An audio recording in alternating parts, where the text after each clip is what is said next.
بسم الله والحمد لله والصلاة والسلام على رسول الله وعلى آله وصحبه ومن والاه رب اشرح لي صدري ويسر لي أمري واحلل عقدة من لساني يفقهوا قولي. Mes frères et sœurs, aujourd'hui avec l'aide d'Allah Tabarak wa Ta'ala, on commence une nouvelle série qui est la biographie du prophète sallallahu alayhi wa sallam. Et wallahi al-azim, je ressens une joie indescriptible de parler de la créature qu'Allah Tabarak wa Ta'ala a le plus aimé. Le fait de parler de lui fait revivre les cœurs. Il s'agit de notre modèle, de l'homme qui doit être le plus aimé parmi les créatures. Il s'agit d'un modèle qu'Allah Tabarak wa Ta'ala a envoyé. Il n'est pas le seul, car les prophètes sont nos modèles. Allah Tabarak wa Ta'ala nous dit Ulaika alladhina hada Allah fabihudahu muqtadih. Voici ceux qu'Allah a guidés. En parlant des prophètes, suis donc leur guidé. Et malheureusement, on vit une époque où on a une perte de repère totale. Les gens suivent n'importe qui, n'importe quoi. Et les prennent pour des idoles, pour des modèles.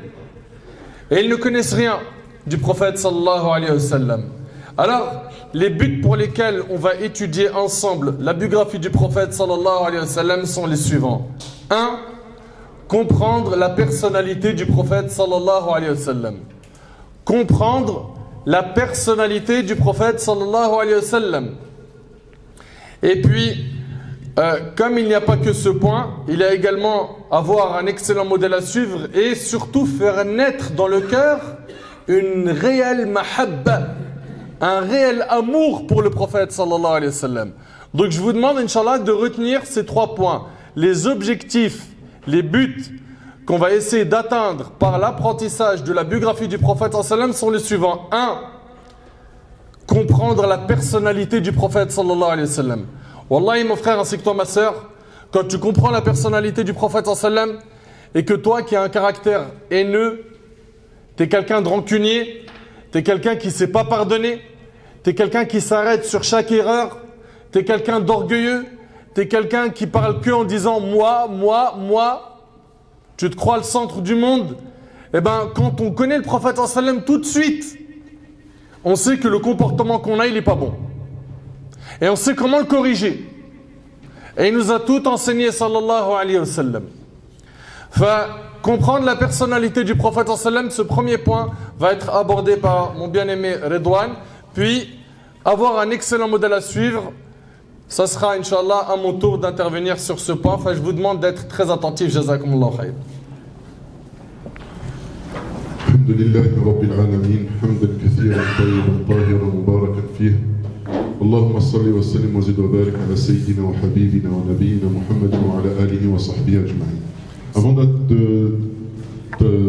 rentrer directement dans le premier but qui nous pousse à étudier la vie du prophète sallallahu alayhi wa sallam, en termes d'introduction, il faut se rappeler déjà qui est Mohammed alayhi sallam.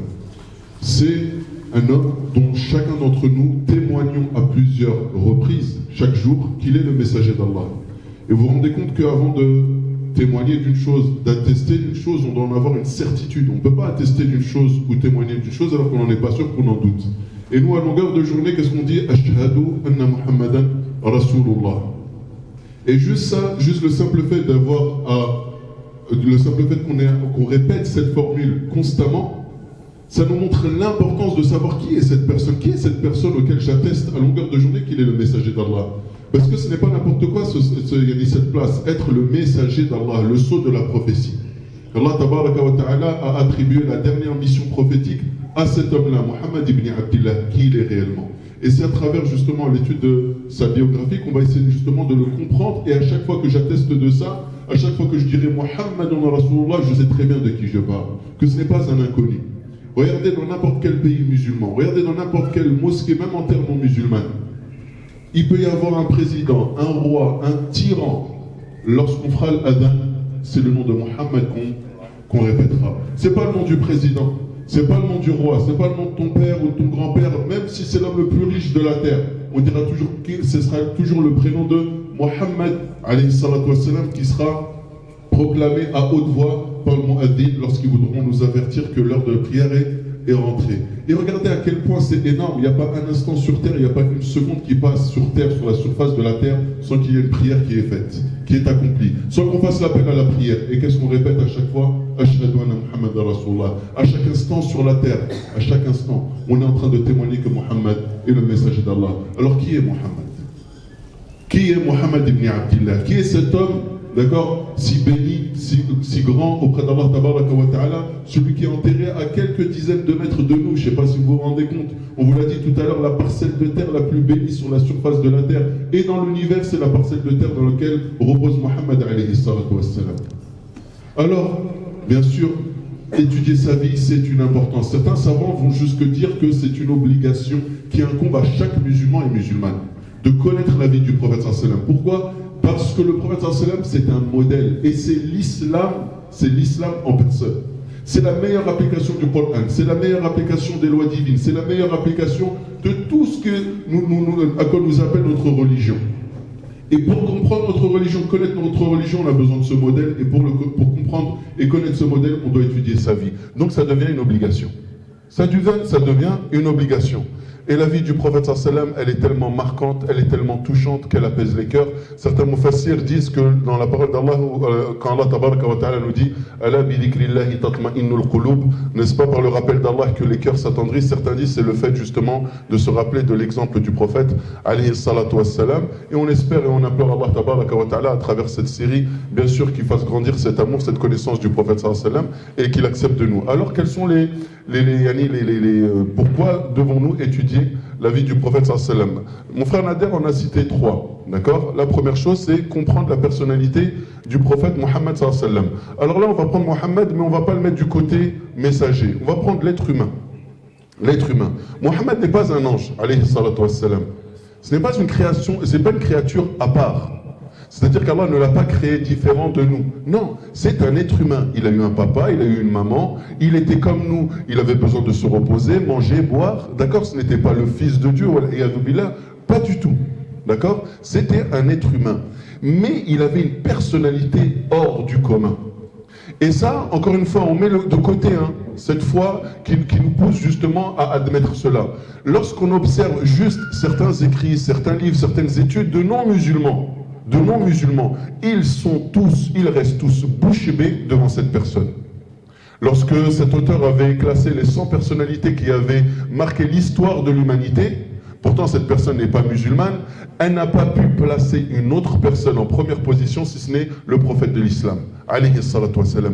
Pourquoi même un non-musulman, quelqu'un qui est honnête intellectuellement, se rencontre et admet le fait que cet homme-là est un homme qui est très spécial.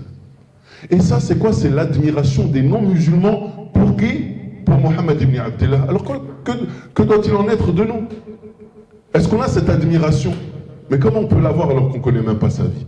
Mais nous, maintenant, reprenons ce côté musulman, ce côté messager d'Allah. Pour nous, il n'y a aucun doute. Pourquoi cette personnalité, elle est au-dessus de toutes les personnalités? Pourquoi cet homme est au-dessus de tout le genre humain? Pourquoi cette personne est extraordinaire, malgré que c'est une personne qui est comme nous, qui est un être humain comme nous? C'est parce qu'il est le messager d'Allah, tout simplement.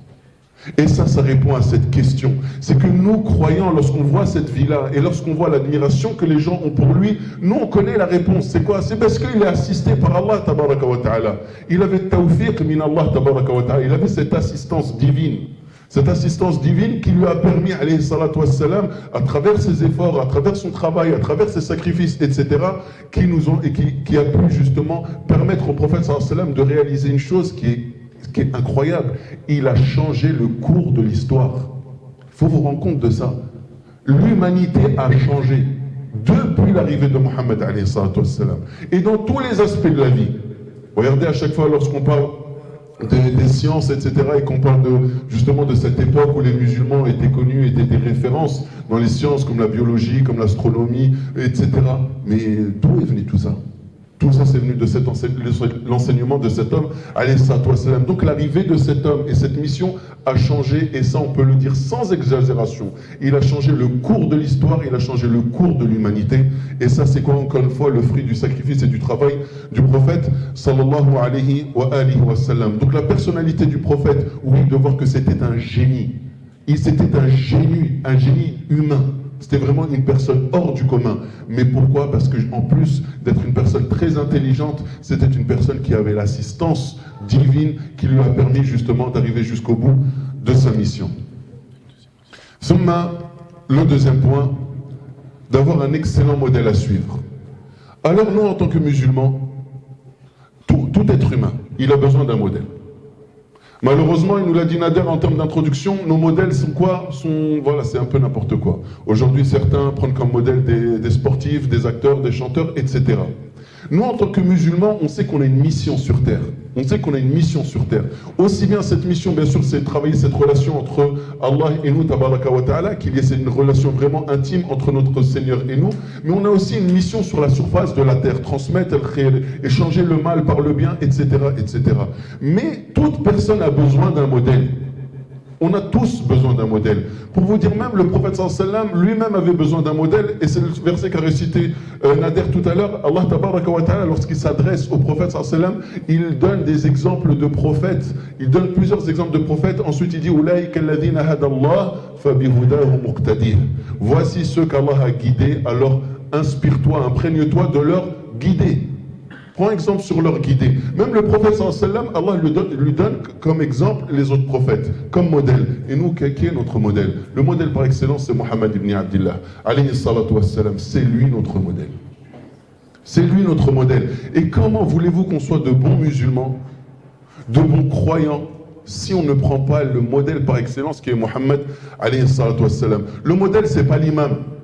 Le modèle, c'est pas le conférencier. Le modèle, c'est pas tel ou tel savant. Avec tout le mérite que peuvent avoir ces personnes-là, le modèle par excellence, c'est Muhammad sallallahu alayhi wa sallam. On doit le prendre comme modèle. Et Allah tabaraka wa ta'ala nous dit dans le Coran, لَقَدْ كَانَ لَكُمْ فِي رَسُولِ اللَّهِ أُسْوَةٌ حَسَنَةٌ.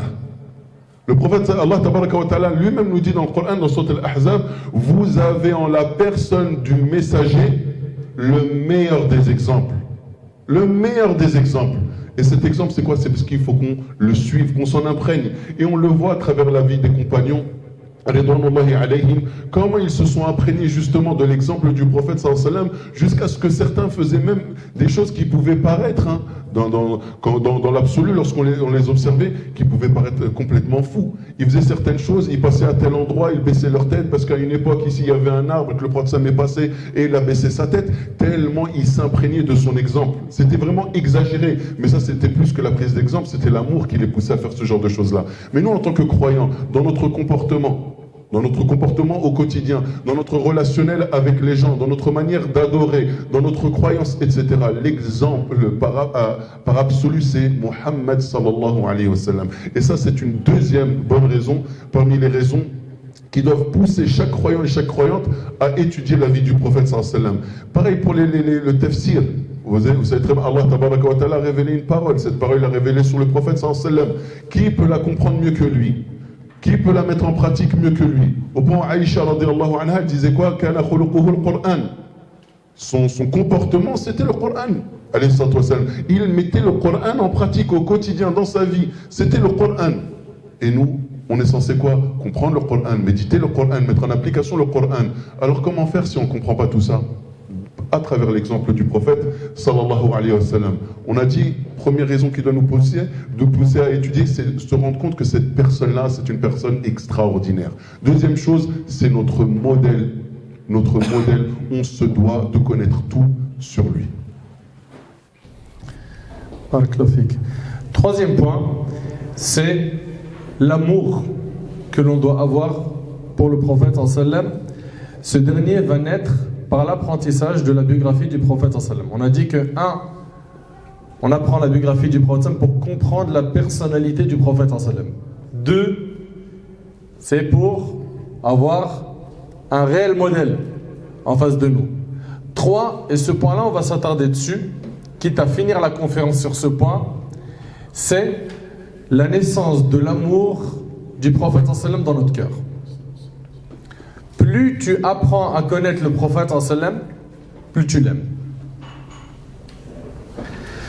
Subhanallah, en parlant de al-mahabba, l'amour, sachez que l'être humain, naturellement, il aime toute personne bienfaisante envers lui, n'est-ce pas? Quelqu'un qui est bienfaisant, qui t'apporte du bien, qui t'aide, qui va te soulager, qui t'assiste quand tu es en difficulté, qui te soulage d'une difficulté, d'une épreuve, c'est naturel. Ton cœur penche vers quoi? Vers ce type de personne, tu l'aimes. Il n'y a pas une personne qui a été plus bienfaisante pour l'humanité que le prophète sallallahu alayhi wa sallam. Pour l'humanité entière. وَمَا أَرْسَلْنَاكَ إِلَّا رَحْمَةً لِلْعَالَمِينَ. Allah Ta'ala, il a dit, nous ne t'avons envoyé que comme miséricorde pour qui? Pour l'humanité entière. Le prophète sallallahu alayhi wa sallam, c'est donc une miséricorde pour l'humanité. C'est lui qui nous a apporté le plus grand bien sur terre. C'est lui, sallallahu alayhi wa sallam, qui nous a enseigné la religion. C'est lui qui nous a enseigné comment se rapprocher d'Allah et rentrer au paradis. Est-ce qu'il y a quelqu'un de plus bienfaisant que lui? Tous ceux qui vont nous aider dans la vie d'ici-bas, ils vont nous aider pourquoi? Pour acquérir, obtenir quelque chose qui fait partie de dunya. Mais le Nabi alayhi salatu wassalam, il nous a donné les clés pour pouvoir gagner le paradis d'Allah. Il n'y a pas plus bienfaisant que lui, sallallahu alayhi wa sallam. Étudier la sira, étudier la biographie du prophète sallallahu alayhi wa sallam, permet de ressentir tous ses sentiments, d'être heureux quand il était heureux, sallallahu alayhi wa sallam, de sentir de la tristesse quand il s'est attristé, alayhi salatu wassalam, d'aimer ce qu'il aimait, de détester ce qu'il a détesté, d'être touché par les épreuves qui ont touché le prophète sallallahu alayhi wa sallam. Et quand tu vas étudier la vie du prophète sallallahu alayhi wa sallam, naîtra une envie de sacrifier de ton temps, de ta force pour propager l'islam. Tu vas vouloir sacrifier comme a sacrifié un Nabi alayhi salatu wassalam, qui lui-même a été un excellent professeur pour les compagnons radiyallahu anhum, qui à leur tour ont sacrifié énormément. Subhanallah, il n'y a qu'à voir les compagnons radiyallahu anhum à Uhud, comment ils ont sacrifié leur corps pour protéger le prophète alayhi salatu wassalam. Regardez pareil à l'Ahzab, les sacrifices, regardez dans les batailles, dans les expéditions, regardez chaque étape, la période mécoise également. C'était très difficile de dire la ilaha illallah à la Mecque, au point où on disait ataqtuluna rajulan an yaqula rabbi Allah, allez-vous tuer une personne parce qu'elle dit mon Seigneur c'est Allah? Il suffisait de dire mon Seigneur il est Allah pour que la personne soit combattue. Et vous connaissez les exemples de Sumayya radiallahu anha, de Bilal radiallahu anhu wa anhum ajma'in. Ils ont souffert et ils ont sacrifié. C'était dur de dire la ilaha illallah à cette époque. Ils étaient minoritaires. Ils se réunissaient en cachette pour apprendre la religion. Il y avait d'ailleurs même ad-da'wa sirriya. Pendant 3 ans, le prophète sallallahu alayhi wa sallam, il appelait à l'islam de manière secrète, jusqu'à ce qu'Allah lui donne l'ordre, par la suite, de faire un appel ouvert. Ouvert et de ne pas avoir peur des mushrikines. Fa'ahbab al-kiram, en apprenant la biographie du prophète sallallahu alayhi wa sallam, on commence à se responsabiliser. On devient responsable. Responsable de quoi? 1. De ta propre âme. Tu dois la sauver du feu de l'enfer. 2. De ta famille. Ya ayyuhalladhina amanu qu anfusakum wa ahlikum nara. Ô vous qui avez cru, préservez-vous ainsi que vos familles du feu de l'enfer. Également, tu es responsable de la umma. Le prophète alayhi salatu wassalam, le mot ummati, c'était un slogan dans sa vie. Et aujourd'hui, on a des gens qui ne vivent que pour eux. L'égoïsme, ça ne fait pas partie de notre religion. Le prophète sallallahu alayhi wa sallam, il était soucieux des gens, de leur état. Et il a enseigné ce sacrifice. Ahbab al-kiram, comment ne pas aimer le prophète sallallahu alayhi wa sallam alors qu'Allah tabaraka wa ta'ala l'a créé, il l'a élu parmi les créatures, et Allah Azza wa Jal l'a vanté dans sa parole et dans ses propos lorsqu'il a dit وَمَا يَنْتِقُ عَنِ الْهَوَى إِنْ هُوَ إِلَّا وَحْيٌ يُوحَى. Et il ne prononce rien sous l'effet de la passion. Ce n'est rien d'autre qu'une révélation inspirée. Allah Azza wa Jal a vanté le professeur et l'enseignant du prophète sallallahu alayhi wa sallam, Jibril alayhi salam. Allah Ta'ala il a dit Allamahu shadidul quwa, lui a enseigné l'ange Gabriel à la force prodigieuse. Son professeur c'était Jibril alayhi salam. Allah Azza wa Jal a vanté le cœur du prophète sallallahu alayhi wa sallam lorsqu'il a dit dans le Coran Ma kadhaba al-fuadu ma ra'a. Le cœur n'a pas menti ce qu'il a vu. Allah Ta'ala a vanté sa vue lorsqu'il a dit Azza wa Jal Ma zagha al-basaru wa ma tagha. La vue n'a nullement dévié ni outrepassé la mesure. Allah Ta'ala l'a vanté aussi en citant la meilleure de ses qualités dans Surat Al-Qalam quand il a dit Azza wa Jal Wa innaka la'ala khuluqin azim. Tu es certes d'une moralité imminente. Tu as un comportement exemplaire. Un parfait comportement. Sallallahu alayhi wa sallam. Il s'agit de Muhammad sallallahu alayhi wa sallam qui a eu le meilleur comportement. Il fut le plus pieux des pieux, le véridique, l'honnête, le digne de confiance. C'est comme ça qu'on l'appelait avant qu'il reçoive la révélation de son Seigneur. Il fut envoyé comme miséricorde pour l'humanité. Comment ne pas l'aimer? Comment ne pas l'aimer plus que nous-mêmes alors que notre foi n'est pas considérée complète si on ne l'aime pas plus que nous-mêmes? Vous vous imaginez?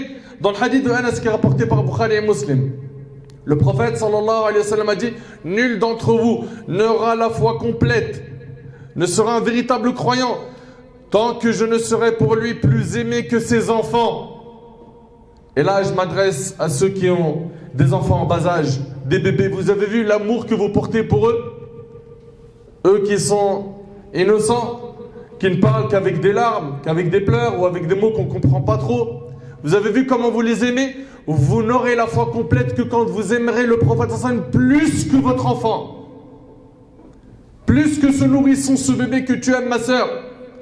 Écoutez bien, nul d'entre vous n'aura la foi complète tant que je ne serai pour lui plus aimé que ses enfants, ses parents et l'ensemble des gens. Et l'ensemble des gens, ta foi n'est pas considérée complète tant que tu n'aimes pas le prophète sallallahu plus que ta propre personne. Également, ahbab al-kiram, le prophète sallallahu alayhi wa sallam, il nous dit dans un hadith, regardez subhanallah, dans le hadith de Anas, ce hadith il est rapporté par l'imam Ahmed, il dit alayhi salatu wassalam, j'aurais aimé rencontrer mes frères. J'aurais aimé rencontrer mes frères. Les compagnons lui dirent, ne sommes-nous pas tes frères? Il a dit, vous êtes mes compagnons. Par contre, mes frères sont ceux qui ont cru en moi sans pour autant m'avoir vu. Alayhi salatu wassalam. J'aurais aimé rencontrer mes frères. Voilà ce que dit le Nabi sallallahu alayhi wa sallam. Comment ne pas l'aimer alors qu'il nous aime et qu'il a pleuré pour sa umma? Le prophète sallallahu alayhi wa sallam dans le hadith de Abdullah ibn Amr ibn al-As radiyallahu anhu an jami' as-sahaba, il récita les paroles d'Allah tabaraka wa ta'ala attribuées à Ibrahim quand il dit Azza wa Jal, Seigneur, elles, en parlant des idoles, ont égaré bon nombre parmi les humains. Celui qui me suit est des miens. Et Isa alayhi salam qui a dit, si tu les châties, ce sont tes serviteurs, et si tu les absous, c'est toi certainement le puissant et le sage.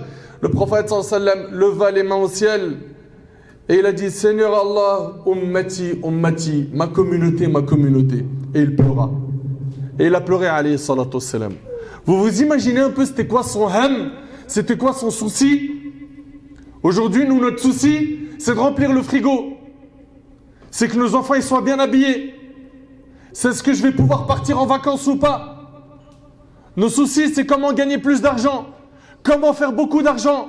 Le prophète, alayhi salatu wassalam, son ham, son grand souci, c'était sa umma, la communauté. Alayhi salatu wassalam, Allah tabaraka wa ta'ala a dit à Jibril, ô Jibril, va voir Muhammad, écoutez bien, et demande-lui ce qui le fait pleurer. Jibril, alayhi salam, va au prophète, sallam, qui l'informa de ce qu'il avait. Et là, Allah Ta'ala a dit, ô Jibril, va trouver Muhammad et dis-lui, nous traiterons ta communauté d'une façon qui te satisfera. Allahu Akbar. Nous traiterons ta communauté d'une façon qui te satisfera. Et nous n'en ferons pas pour toi un sujet de honte. Et le hadith, il est rapporté par Muslim. Comment ne pas aimer le prophète, alayhi salatu wassalam, alors qu'il sera le seul intercesseur le jour du jugement?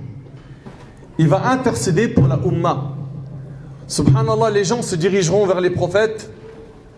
Comme vous le savez, un hadith al-Shafa'a, ils vont aller voir Adam alayhi salam, puis le prophète Nuh, Ibrahim, etc., etc., jusqu'à arriver au prophète alayhi salatu salam. Personne n'aura le droit à la grande intercession à part le prophète sallallahu alayhi wa sallam, qui lui se prosternera sous le trône d'Allah. Allah Ta'ala lui inspira des formules de louange qu'il n'avait pas utilisées auparavant. Puis après cela, Allah Ta'ala lui dira: Ya Muhammad, irfa' ra'sak. Oh Muhammad, lève ta tête. Wasal tu'ta, washfa' tushaffa'. Et demande, et l'intercession t'est accordée. Vous savez, la première chose qu'il va dire, c'est quoi? Ummati, ma communauté. Ma communauté. Vous avez vu à quel point il tient à sa communauté, jusqu'à ce que quand les gens vont passer sur le pont du Sirat, qui est dressé au-dessus de l'enfer, qui est plus tranchant qu'un sabre et plus fin qu'un brin de cheveux, le prophète sallallahu alayhi wa sallam, il sera sur les côtés en train de dire: Allahumma sallim sallim. Oh Allah, accorde le salut. Oh Allah, accorde le salut. Vous avez vu la miséricorde et l'amour qu'il a pour sa communauté? Est-ce que nous, on l'a pour notre ummah? Est-ce que quand un musulman, il ressent une souffrance quelque part dans le monde, on est mal? Est-ce qu'on ressent une tristesse quand on entend parler des Ouïghours, des Birmans, les Rohingyas et tout peuple persécuté et opprimé? Est-ce qu'on ressent cela ou non? Est-ce qu'on pense à eux dans les invocations, ou est-ce qu'on est dans le pur égoïsme? Mon frigo va bien, j'ai internet à la maison, je peux sortir, j'ai de l'argent, la carte bleue elle est ma'amra, c'est bon. Le prophète alayhi salatu wassalam était donc comme cela. Sallallahu alayhi wa sallam. On demanda à Ali ibn Abi Talib radiyallahu anhu: comment se concrétisait votre amour pour le prophète sallallahu alayhi wa sallam? Regardez comment les compagnons ils l'aimaient. Il répondit: je jure par Allah, il était plus aimé que nos biens, nos enfants, nos pères et mères, et plus aimé encore que l'eau fraîche en temps de soif. Vous imaginez les histoires où on voit les compagnons exprimer leur amour pour le prophète sallallahu alayhi wa sallam, Wallah et elles sont très très très nombreuses. Et j'aimerais juste m'arrêter avec un ou deux récits. Un ou deux récits. Urwa ibn Mas'ud al-Thaqafi. Cet homme-là, radiyallahu anhu, il observa attentivement le comportement des musulmans vers leur chef. Il remarqua que si le prophète sallallahu alayhi wa sallam il crachait quelque chose, ses compagnons se précipitaient pour la recevoir de leurs mains, sur la salive sur leurs mains, et s'en frotter le visage. Et sa salive était bénie alayhi salatu wassalam, comme vous le savez. S'il demandait quoi que ce soit, il se concurrençait pour lui apporter en premier. S'il faisait ses ablutions, il se disputait l'eau qu'il avait utilisée. S'il parlait, il l'écoutait avec grande attention. Et nul n'osait le regarder droit dans les yeux par respect pour lui. Vous avez vu comment ils étaient? Lorsque Urwa retourna voir les leaders de Quraysh, il a dit: j'ai visité les cours des rois et j'ai vu les splendeurs de César, de Khosroès et du Négus, mais jamais, jamais je n'ai vu un roi plus révéré que ne l'est Mohammed de ses compagnons. Sallallahu alayhi wa sallam. Le hadith il est rapporté par le Bukhari. Rabi'a ibn Ka'b al-Aslami, radiyallahu anhu. Le hadith il est rapporté par l'imam Muslim. Le prophète sallallahu alayhi wa sallam il lui dit: demande-moi, ya Rabi'a, celle. Fais une demande.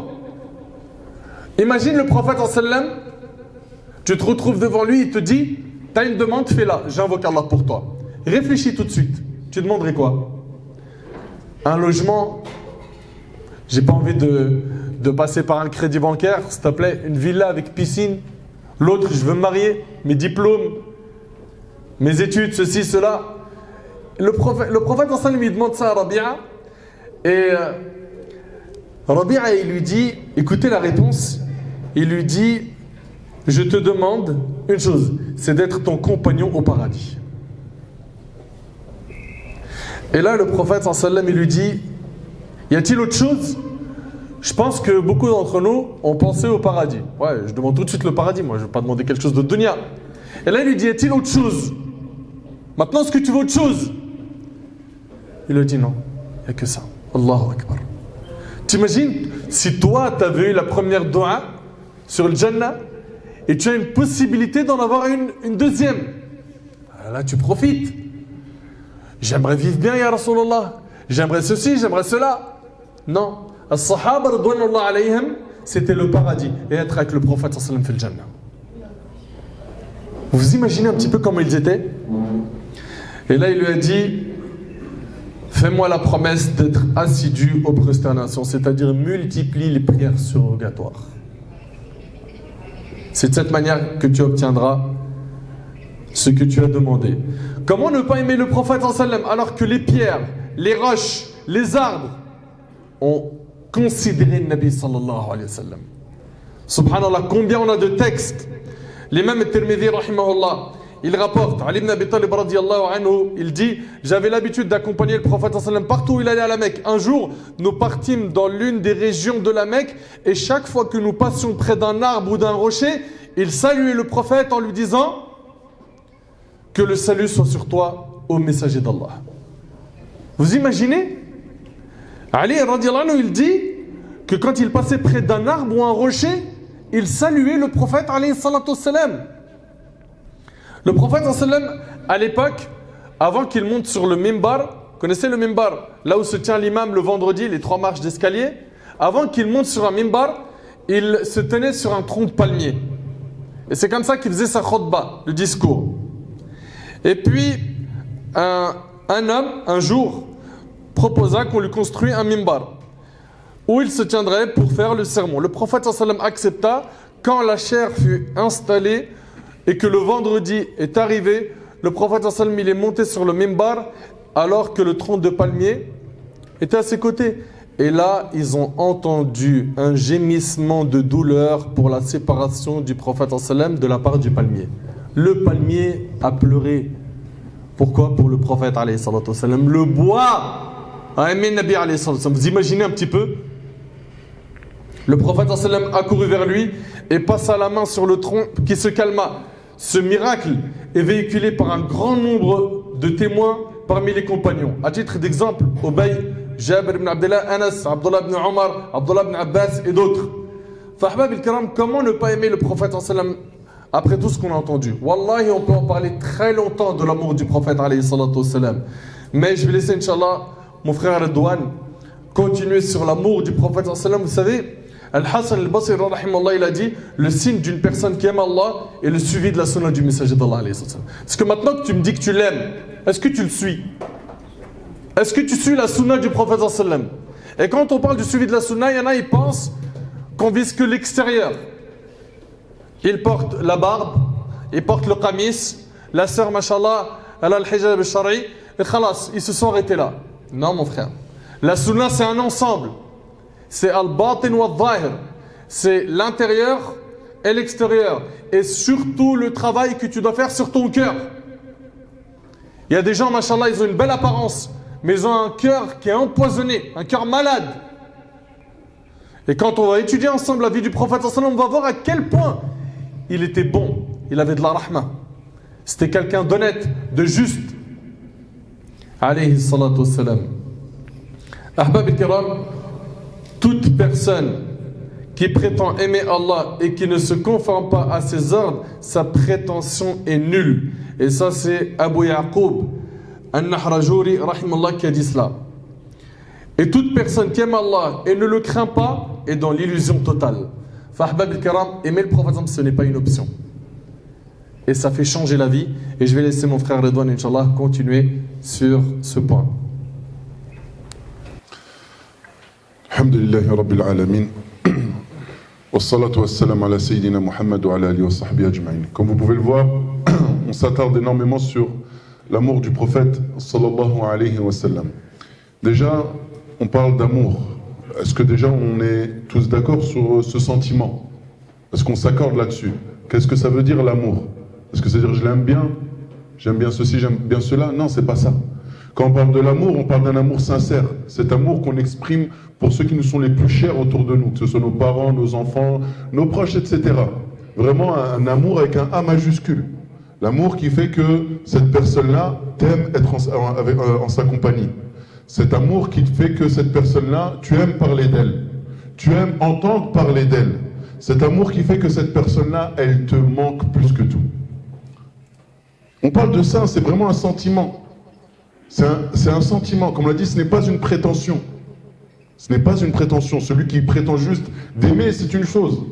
Mais celui qui aime réellement, qui a ce sentiment intérieur, qui à chaque fois qu'il entend Mohammed sallallahu alayhi wa sallam, tout de suite, il a au fond de son cœur comme un pincement, il a un sentiment au fond de son cœur. On parle de cet amour-là. Cet amour qui fait qu'on peut rester des heures à lire et à entendre parler de lui, et surtout qu'on est capable de parler de lui. Et pour parler de lui, encore faut-il savoir quelque chose sur lui. Savoir quelque chose sur lui. Vous savez, aujourd'hui, les musulmans se sont beaucoup plaints lorsque on a osé insulter notre prophète, alayhi salatu wassalam. En France, on a été servi là-dessus. Mais en toute franchise, ces caricatures qu'ils ont faites, c'est les caricatures de qui? C'est nos caricatures. Parce que tous ceux qui ont étudié la vie du prophète sallallahu alayhi wa sallam, parmi ces grands intellectuels français comme Victor Hugo, Lamartine, etc., c'est pas ce qu'ils ont retenu de lui. Bien au contraire, au point Victor Hugo a même écrit une poésie très très longue sur le prophète sallallahu alayhi wa sallam, chose que peut-être parmi nous, personne n'est capable d'écrire.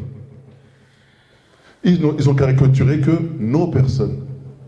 Ils ont caricaturé la personne qui soi-disant suit cet homme-là, alors que le prophète sallallahu alayhi wa sallam est beaucoup plus bon que cela. Et si on avait cet amour sincère, et cette envie de suivre l'exemple du prophète sallallahu alayhi wa sallam, ils n'auraient jamais pu oser le caricaturer de cette manière. Bien au contraire, ils en auraient fait ses éloges. Alors cet amour qui doit se manifester, comme vous avez dit, c'est un réel sentiment. Un réel sentiment qui est interne, qui est intime. C'est vraiment quelque chose qu'on ressent au fond de nous. Alors bien sûr, ça se travaille au quotidien. À travers bien sûr l'étude de la vie du prophète sallallahu alayhi wa sallam, à travers le fait de lui obéir. Parce que même aimer le prophète sallallahu alayhi wa sallam, vous savez, un sentiment d'amour, ça se travaille, ça peut naître par plusieurs moyens. Bien sûr, c'est en se rappelant les bienfaits que la personne a fait pour nous. Et bien sûr, le prophète sallallahu alayhi wa sallam a été le plus grand bienfaiteur envers nous.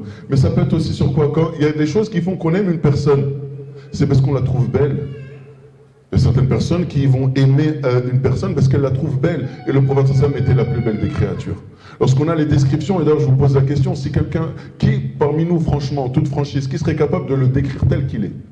Ses sourcils, comment ils étaient, la couleur de ses yeux, comment était sa barbe, comment était son front, comment était sa coupe de cheveux, comment était sa dentition. Tout cela, on les a dans les livres. Tout. On sait tout sur lui. Sur sa carrure, sa taille, etc. Mais qui est capable de le décrire, alayhi salatu wassalam?